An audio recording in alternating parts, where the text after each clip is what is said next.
दोस्तों नमस्कार, स्वागत है आपका यूट्यूब चैनल ईबी टेक में। आज है 13 मई 2024 और जान लेते हैं आज की महत्वपूर्ण खबरें जो आज के प्रमुख समाचार पत्रों पर छाई हुई हैं। आप लोगों के लिए बहुत ही इम्पोर्टेंट हैं।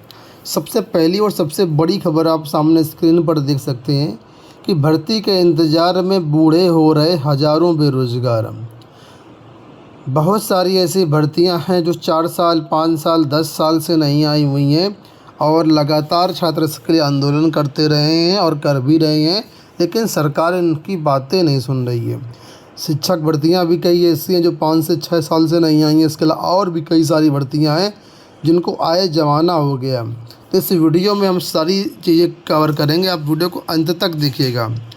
देखिए, लिखा है कि सरकारी नौकरी पाने की चाहत में पूरे प्रदेश से प्रयागराज आने वाले युवा पढ़ाई लिखाई करने के बाद भर्ती के इंतजार में बूढ़े हुए जा रहे हैं। हजारों छात्र आवेदन किए बगैर ही ओवर एज होने के कारण नौकरी की रेस से बाहर हो रहे हैं।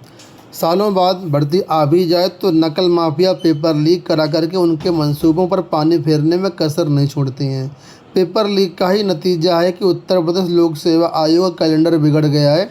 तो वहीं 2018 के बाद आई सिपाही भर्ती के आवेदक सालों बाद फिर से मायूस बैठे हैं। वहीं दूसरी ओर तमाम प्रयासों के बावजूद 7 साल बाद भी उत्तर प्रदेश शिक्षा सेवा चयन आयोग के सक्रिय नहीं होने के कारण लाखों युवाओं के जो सपने हैं उनको पंख नहीं लग पा रहे हैं। माध्यमिक शिक्षा सेवा चयन बोर्ड के विलय के लिए पहली बैठक 19 जुलाई 2017 को लखनऊ में हुई थी। समझिए, 19 जुलाई 2017 को पहली बैठक लखनऊ में हुई थी। तब चयन बोर्ड के विलय की वहाँ पर बात कही गई थी।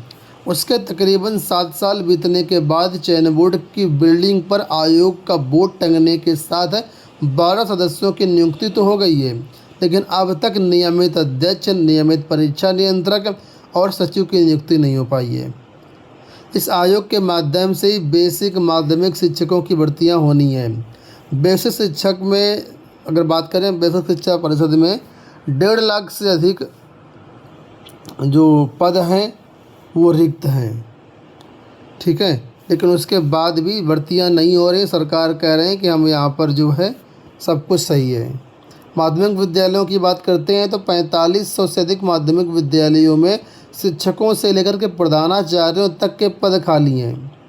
अगर हम डिग्री कॉलेजों की बात करते हैं तो असिस्टेंट प्रोफेसर, प्राचार्य आदि में नियुक्तियां होनी हैं। हालांकि अभी का आयोग कामकाज शुरू नहीं है, कब शुरू होगा इसमें अभी भी संशय की स्थिति है।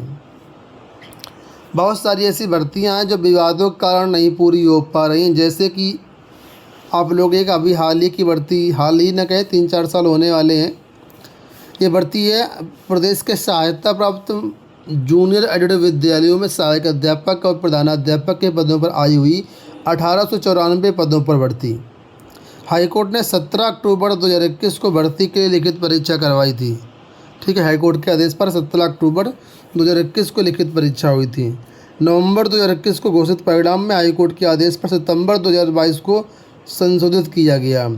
इसी प्रकार एडेड माध्यमिक विद्यालय में प्रधानाचार्य भर्ती 2013 में प्रक्रिया शुरू की गई थी और ये भर्ती अभी तक पेंडिंग पड़ी हुई है। कुछ लोगों को ज्वाइनिंग मिल चुकी है, कुछ लोग अभी भी ऐसे ही बैठे हैं। तो ये हाल है कितनी कितनी पुरानी भर्तियां हैं। अगर हम बात कर लेते कौन कौन सी भर्तियां, तो यहाँ पर इसे एक नज़र डालिए कि आखिरी बार कब कौन सी भर्ती आई। प्राथमिक शिक्षक भर्ती 2018 में आई थी, उसके बाद नहीं आई। सहायक अध्यापक यानी LT ग्रेड भर्ती 2018 में आई थी। प्रवक्ता राजकीय इंटर कॉलेज भर्ती 2020 में आई थी। असिस्टेंट प्रोफेसर राजकीय महाविद्यालय 2020। खंड शिक्षा अधिकारी यानी BEO की भर्ती 2019 में आई थी, उसके बाद आज तक नहीं आई। तकनीकी सहायक 2015, राजस्व निरीक्षक 2015, परिवहन निरीक्षक 2017, सहायक सांख्यिकी अधिकारी 2018, प्रधानाचार्य एडेड माध्यमिक विद्यालय 2013, वन दरोगा 2018, बोरिंग टेक्नीशियन 2019, वन रक्षक 2018। तो बहुत सारी ऐसी भर्तियां जिनको 10 साल हो चुके हैं, लेकिन उसके बाद आज तक कोई भर्ती नहीं आई। वहीं पर सुनिए कुछ और हकीकत, आप सुनिए। संस्कृत संबद्ध विद्यालय वहाँ पर भर्ती नहीं हुई है। इसके अलावा 5180 पद ऐसे हैं जो विज्ञापन के बावजूद भर्ती नहीं हो पाए हैं।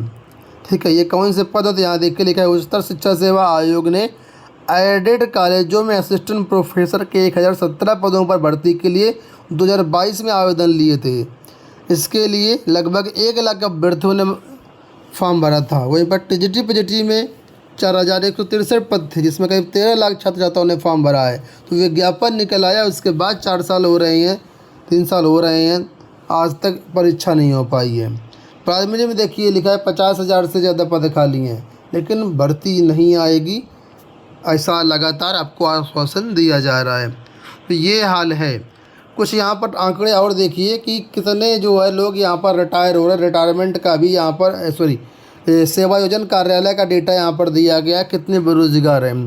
तो जब 2019, 20, 21, 22, 23 ये डेटा आपके सामने यहाँ पर दिया गया है, जो सेवा योजन कार्यालय में पंजीकृत बेरोजगार हैं। चलिए यहाँ पर न्यूज़ देखिए कि एनपीएस खाते में नहीं भेजे शिक्षकों के 33 करोड़ रुपए। ये केवल प्रयागराज की अपडेट है कि जो परिषदीय विद्यालय में कार्यरत शिक्षक हैं उनके खाते में करीब 8 महीने से एनपीएस का पैसा सरकार ने नहीं भेजा।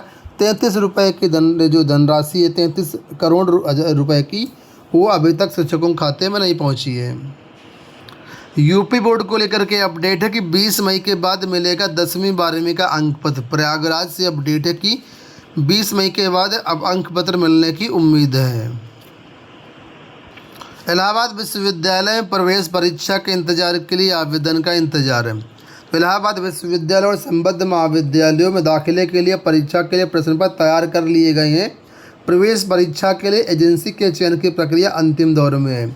ऐसे में आवेदन की प्रक्रिया जल्द ही शुरू होने की उम्मीद है। इसमें 1 हफ्ते या 2 हफ्ते का समय लग सकता है। तो जो भी अभ्यर्थी इलाहाबाद विश्वविद्यालय में लेना चाहते हैं एडमिशन, उनके लिए आवेदन जो है उम्मीद है कि 1 से 2 हफ्ते में खुल सकता है।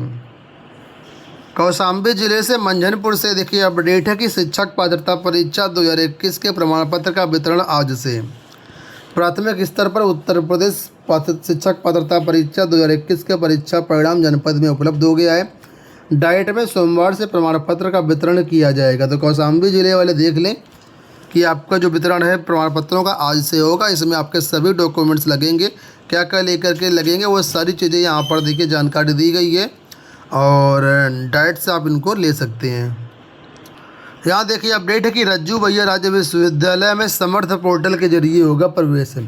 प्रोफेसर राजेंद्र सिंह रज्जू भैया राज्य विश्वविद्यालय में संचालित स्नातक स्नातक के परंपरागत पाठ्यक्रमों में समर्थ पोर्टल के माध्यम से प्रवेश लिए जाएंगे। जल्द ही समर्थ पोर्टल के माध्यम से दाखिले के लिए आवेदन की प्रक्रिया शुरू होगी।